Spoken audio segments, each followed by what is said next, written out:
Welcome to the Strategic Aesthetics Beyond the Physique podcast. I'm your host, Trevor Woodyard. Whether your goal is to dominate the stage or reach a healthy body composition, it comes down to a culmination of habits. Here we're going behind the scenes to uncover what these habits look like in real life. What's up, everyone? Welcome to episode 4 of Beyond the Physique podcast. In this episode, we're going to talk about 2023 Pennsylvania Muscle. This was Taylor's first show. Today I'm actually joined by Taylor Johnson. He competed for the first time this year in men's bodybuilding and men's classic physique. So in lightweight bodybuilding, he placed first in true novice. He placed second in novice. In classic physique, he placed third in true novice, fifth in novice, and sixth in the open. Thanks for being here, Taylor. Dude, I'm excited. I've been waiting all week to get on here. I'm excited. Appreciate you having me. Yeah, man, of course. I'm excited to dig in a little bit and hear about your side of the prep here. Absolutely. So, give us a little background on you. So, did you play sports? What was your... So I'm 22, born and raised in Ohio. I did play sports. I played baseball. Okay. Since I can remember, since I can walk. So I've always been like an athlete, I guess I would say. So I've played baseball my whole life. Didn't play in college, so after I graduated, I just kind of... That's actually when I kind of got into lifting, actually, is after I graduated. I never... was always into sports, always into, like, you know, kind of lifting, but never super serious about it. So That's kind of like my background, baseball, pretty much. So okay, would you say that you are, like, a competitive person? Do you still carry that? I'm very competitive, whether it's sports, card game, board game, whatever it is. I'm you gotta competitive. be the best. Yeah, absolutely. Yeah, absolutely. Okay. So outside of bodybuilding, what do you like to do? Let's see. Outside of bodybuilding, it's not that much. Yeah, so what I do for work right now is kind of like car related. So I'm a big car guy. So I like to be around cars, around motorcycles. So during prep, everything's kind of based around food. So what do you like to do for fun when... Yeah, so I'd say a big thing is I got two brothers, so I would like to go golfing with them. Okay. I actually used to be on the bowling team in high school, so I like to go out and go bowling. Noticing the trend here, you couldn't just go bowling and be on the bowling team. Yeah, exactly. Yeah. So you gotta go full into it. Yeah. Dude, Bowling and bodybuilding. I'm a pretty simple guy. So yeah. Okay. So what sparked your interest in bodybuilding? Like, what got you interested in it? Yeah. I mean, to originally, like, just getting into the gym and lifting, my brothers got me into it, so they started lifting, like, pretty seriously before me. But actually, like, bodybuilding, like, competing. Yeah. I never had a crazy big interest. I always wanted to, like, you know, lift. I wanted to get big, you know, eat the right things, but I never had an interest in competing until I actually started the prep. Yeah. Which is kind of funny. The prep was never intended to be me competing. It was just going to be, hey, I want to get lean. That's pretty much how it started. You said, so I want to see what bodybuilders do on a cut. And exactly. You said, like, don't hold back, let me do it. Yeah. And then we got to a point where I was like, bro, there's no reason to get any leaner unless we get on stage. So what are we doing here? Yeah. Let's start working on some posing, huh? Yeah. That's cool, man. Okay, what's your favorite body part to train? What do you like to train? Dude, legs. I like, nothing beats a good hard leg session where you're just going balls to the wall. I'd say legs is like my number one. I feel the best after like a solid leg session. I'd say after that, back probably. Legs and back. Legs, back. I like chest too. I really like everything, honestly. There's nothing that I don't like. Well, legs win shows. Yeah. So, that's for sure, because it separates people. Oh, yeah. Because it takes a little different mental mindset to train legs intensely. It does. I always like joke, like training like chest and back, like you get a pump, it feels good. You get a pump your legs, it just hurts. Yeah. But that's like, it's the name of the game. You earn it. Okay, so going into prep, obviously you know that, I'm probably going to be hungry, I'm probably going to be a little bit tired. Mm-hmm. What are some challenges that you weren't expecting? I will say with like the hungry and being tired, I expected it, but not the way that it came on. It was definitely worse than I thought it was gonna be. Yeah. Let's see. A big thing is just like organization. Like my daily life, like it takes a lot of your focus away from like your daily things you do if you're not like careful. Like you can really easily like fall into the trap of just like looking at food online, like building a list of what I'm gonna eat after the show, which I did, and don't do that. Don't do that one. Did not help at all. Yeah, I guess stay focused. They say the winners are the ones that don't have any idea what they're going to eat after the show because their coach hasn't given them the meal plan yet. You know what I mean? Yeah. Like there's it's a mindset there. Yeah. So, I mean, other than that, that was like the biggest thing for me. It's just like the whole focus. Like it's really easy to like fall in a rut. So as far as like scheduling goes, what were your challenges there and how did you get over that? So like obviously we have a shit ton of cardio. We have a lot of training. You have to meal prep. It's not like a supposed to thing. Yeah. Like it's a requirement. Yeah. So how did you balance that with life and work? I just made sure like that was my number one priority, like especially the meal prep, because I was super busy with work and then also going to the gym. So if I didn't have it, I was pretty much like shit out of luck. Like it made it rough if I didn't have my meals already prepped. So that was a big thing, like making sure that was the number one priority because it threw everything off if I didn't. How did you go about prepping your meals? Did you do it on like certain days? I would do. Every Sunday, I would definitely cook everything, and then usually like halfway towards the end of the week, I would probably have to cook more. But I always try to do it on like a Sunday, try to get as much as I could done. Yeah, there's a few different routes. There's like cook the carbs, cook the protein, cook the veggies in bulk, and then weigh it out that day. That's what I did. So some people they put the whole entire meal in a separate Tupperware or whatever. I just all my chicken here, all my ground beef here, all my rice, my green beans. Like I just cooked it all separate. But that was because I was working from home. I could kind of easily that makes sense. Make it, but yeah. So if you're not working from home, one of my favorite tips is to actually meal prep it and then put them in some nice glass containers, and then you can freeze those meals. Like throughout the day, even in like a shitty lunchbox, like they're still not gonna get, they're not gonna go bad, and then they're microwavable, and then it's frozen. So, I mean that'd have been useful like at the start of prep. Yeah, my bad.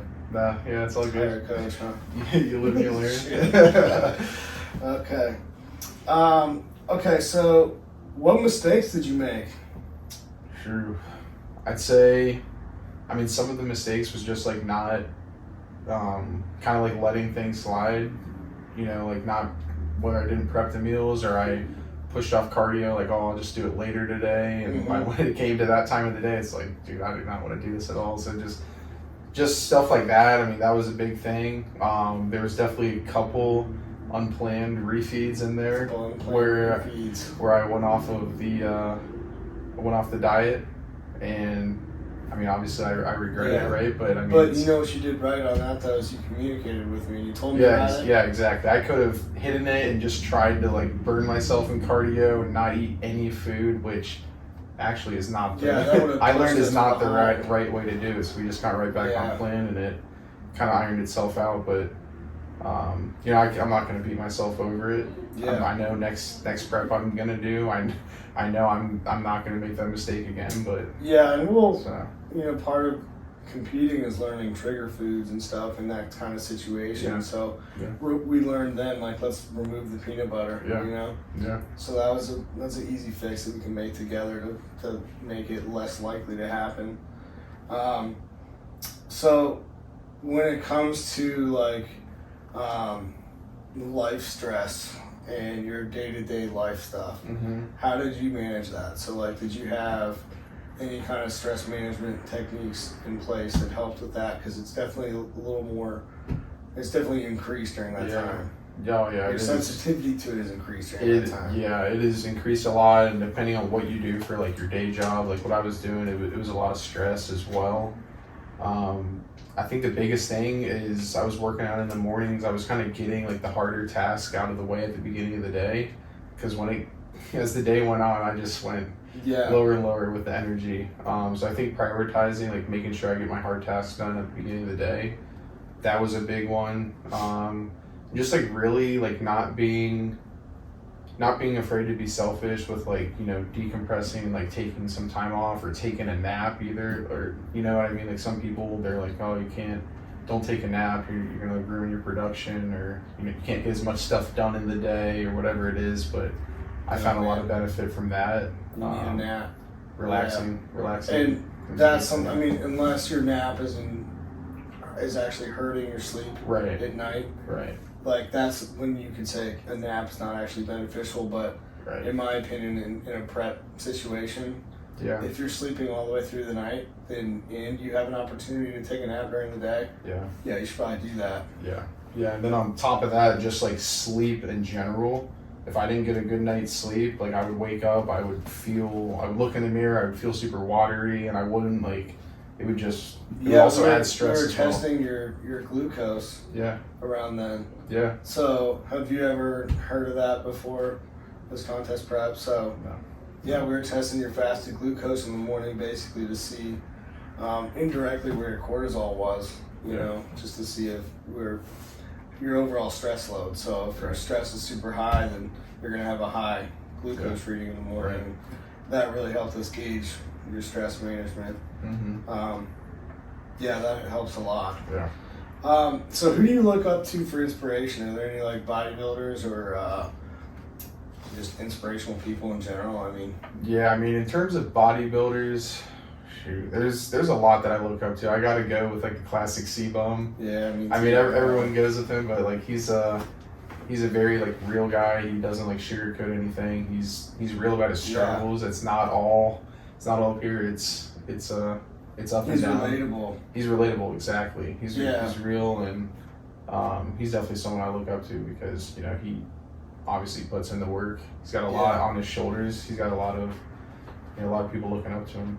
But he talks about his mindset a lot. Yeah. Everybody's interested in what he eats and whatever. And he's like, well, you can eat whatever if you have the mindset that I have. So that's where it starts. So you competed in 2 divisions, bodybuilding and classic physique. That's a common thing to do in your first show, basically get the feedback, see what you want to do. What do you want to do in the future? Where do you see yourself in the NPC?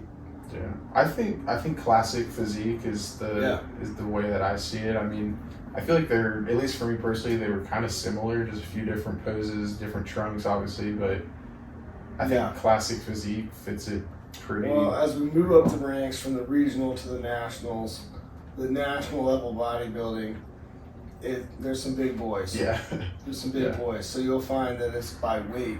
So the guy that's like, your weight is half your size, half your height. You know, so like I think I'm a short guy until I go to like, like, okay, where's all these short dudes come from? Like, we can hang out sometime.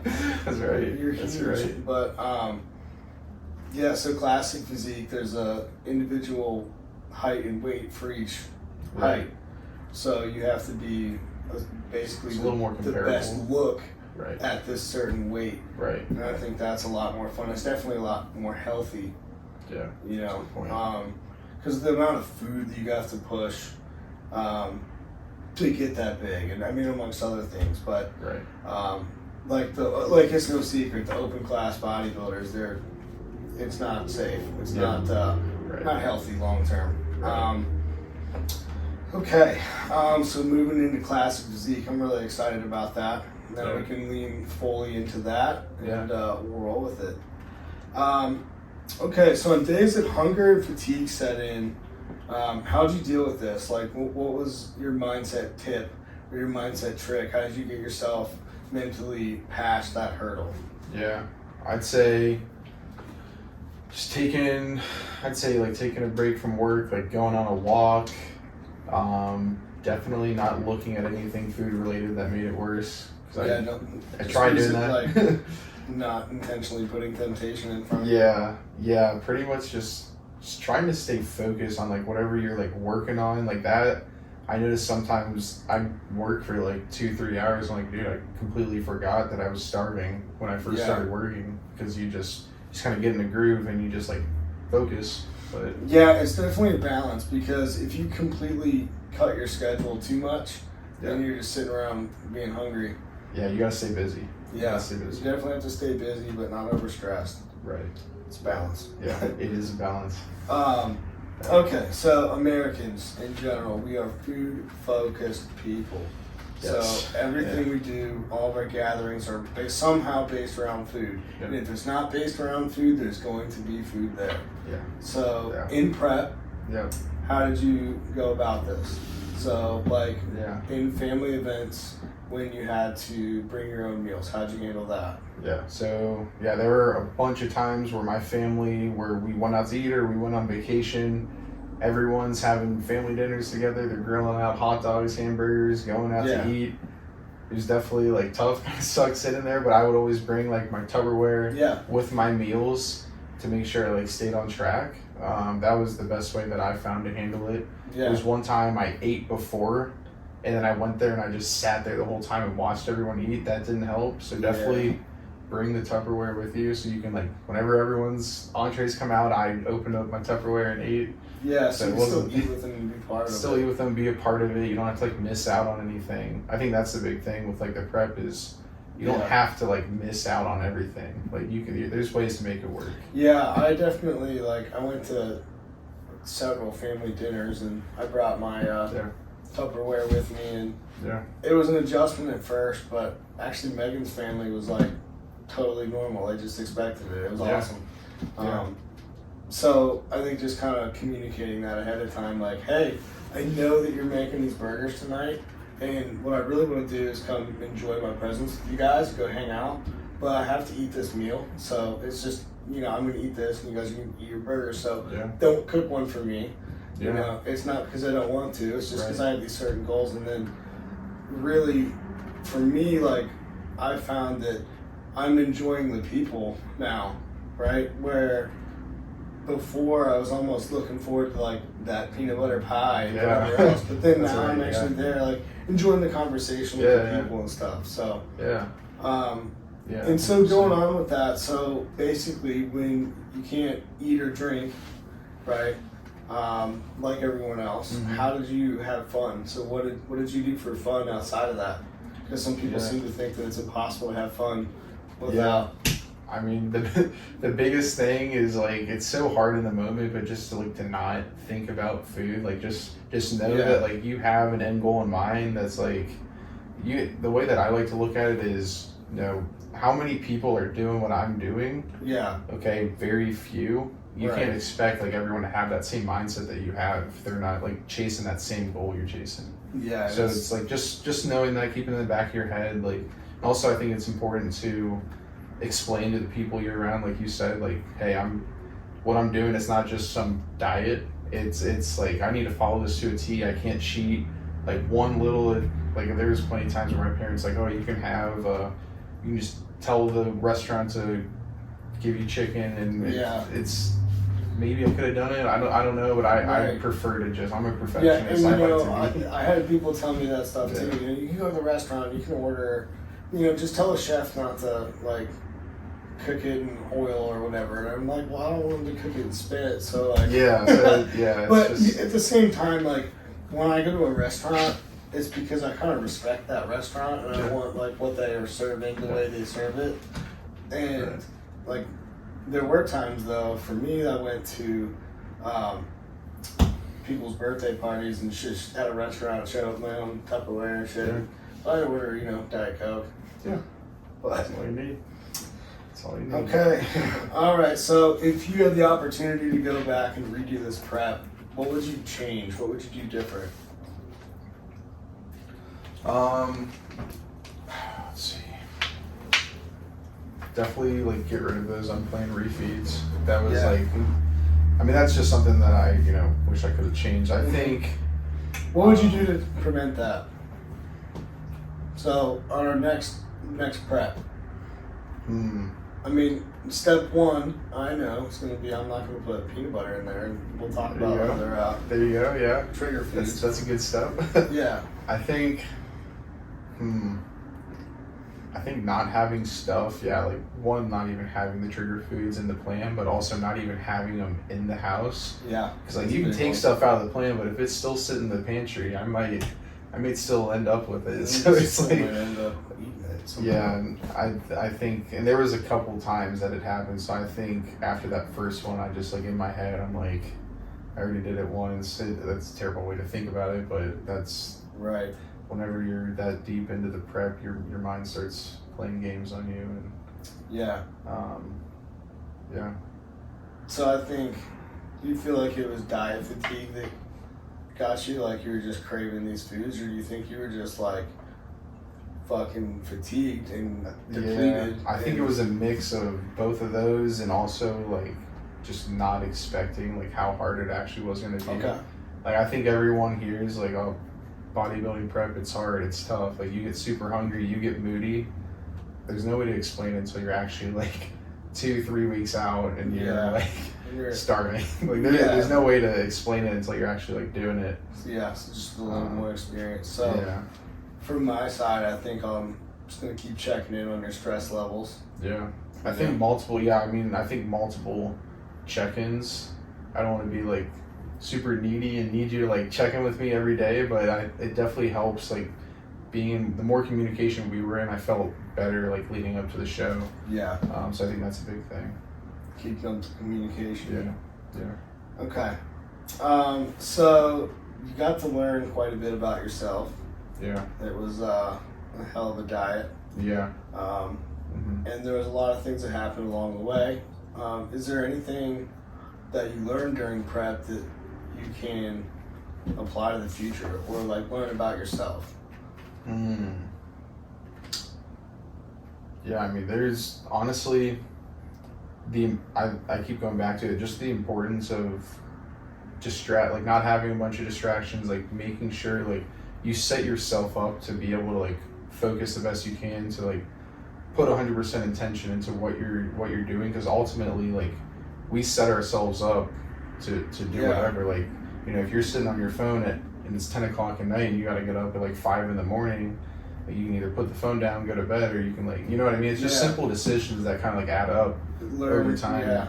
So I think the biggest thing is having structure, like really strong like structure, and I think having the structure gets rid of stress. It kind of eliminates a lot of things where I kind of fell off on. So you learned how to put some structure in there. Yeah. Yeah. So I mean, honestly, about whatever your goal is, evaluating it and then really being intentful on your actions. Yeah. I mean, that sounds super simple, but it's important. Yeah. All right. So what was show day like for you? What were you expecting? Yeah.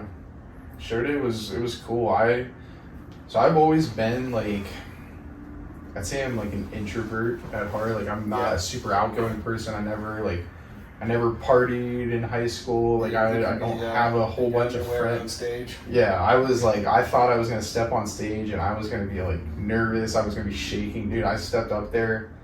I wasn't nervous at all. I was so surprised. I got up there and I felt really good. I just did my thing, did what I've been practicing, and it was honestly really fun. It was really cool. Like every time I went up there and then they did like the comparisons, and then I got my medal when I came down, you came around and we smiled and you're like, fuck yeah, and then kept going. Yeah, we just kept bringing the medals back down, which is sweet. But no, it was a really cool day. I was happy. I can't wait to do it again, honestly. Yeah, that was a lot of fun, man. Yeah. So I'm excited to put some mass on. Oh yeah. Yeah, and then we're gonna come back next time much bigger. Yeah.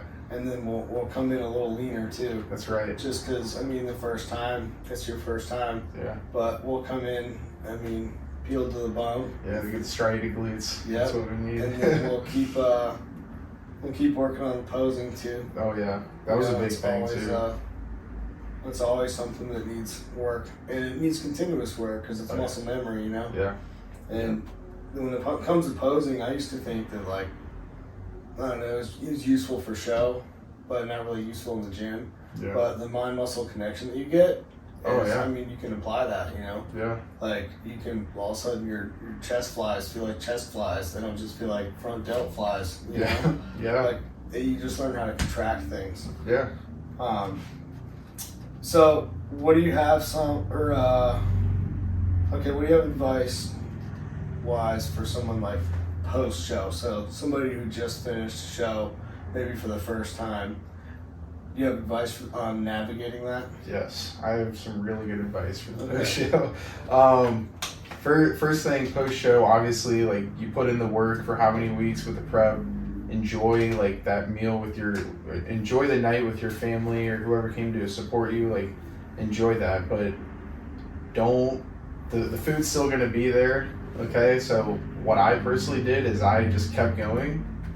Yeah. You gotta follow the reverse diet that your coach gives you, because your body is a sponge. Your body's literally a sponge. Like you can either fill yourself up with a bunch of junk, or what I wish I would have done is actually follow the reverse to the T and like really like didn't blow up like a balloon in a week. So follow it. Like it's hard to think in that, and I think that was just from obsessing over food before, like throughout my prep as well. So I think going into that situation and not thinking that the diet's going to end on show day, and so maybe if it's a 20-week prep, it's a 28-week diet.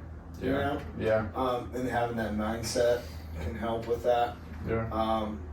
But definitely post show, unless you're competing directly after, there's some freedom in a free meal. But you have to be really, really freaking careful, because like you said, you are a sponge.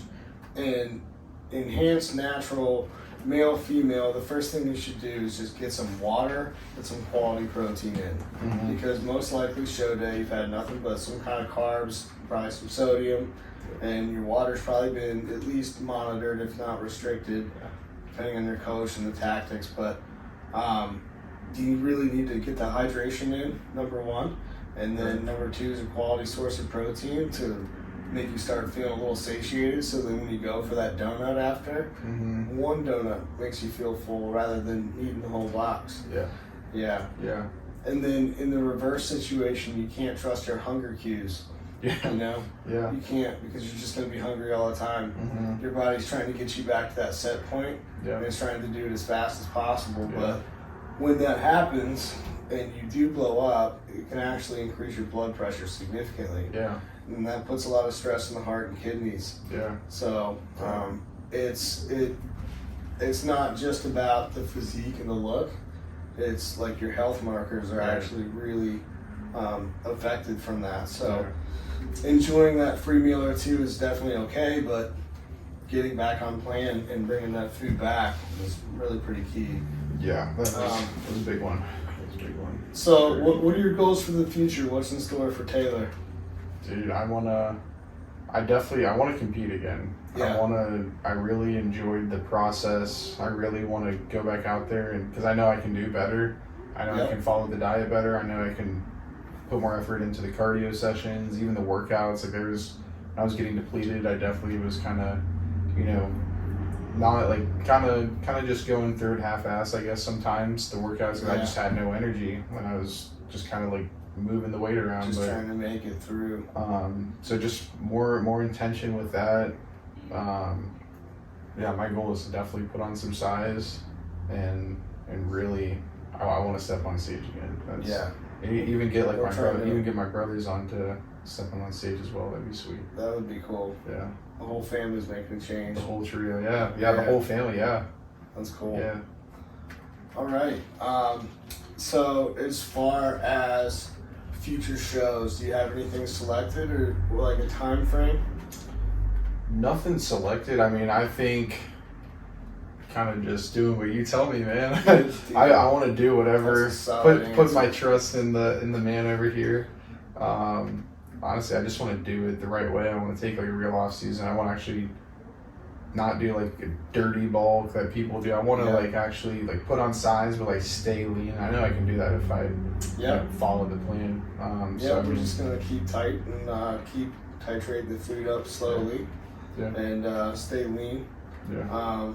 And there's a game plan, but there's never a timeline in bodybuilding. Yeah. You know, so we're gonna grow, Yeah. and we're gonna stay lean, and then we're gonna check you out, see where we're at, Yeah. and then we'll decide. You know, whenever you're ready. Yeah. And I think a big mistake that people make is they made it to the stage and they got their feedback, Yep. and then they get back on the stage before they've corrected their feedback or what they wanted to. Mm, You know what I yeah. mean? So, I mean, for us, we want to put on 10 to 12 pounds of lean tissue, and that's, I mean, that's been a year and a half to 2 years potentially Yeah. of growing, and that's a long commitment. But the next time we do a show, Yeah. the diet and everything is worth it. Yeah. You know what I mean? And then we're not losing all this time, because Right. if we competed next summer or in another 6 months, then we just delayed that whole growth phase. Another Yeah. 6 months for what? To get the same feedback? Yeah. You know? So Yeah. there's a lot of people that make that mistake, in my opinion. Yeah. And I think we should always be prepared to go to the next level. So Yeah. the next time that we step on stage, I'm looking to win a class. I'm looking to win the Open.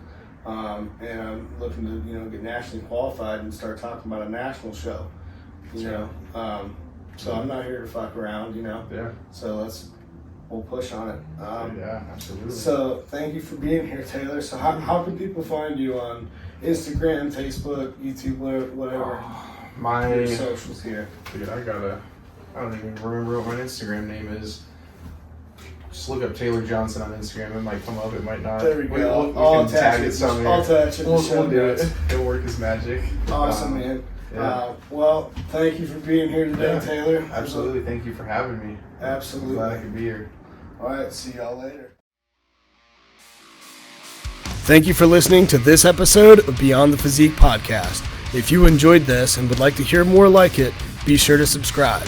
You can also find me on Instagram at Trevor W Training, on YouTube at Strategic Aesthetics, on Facebook, Trevor Woodyard, and you can also apply for coaching at strategicaesthetics.com.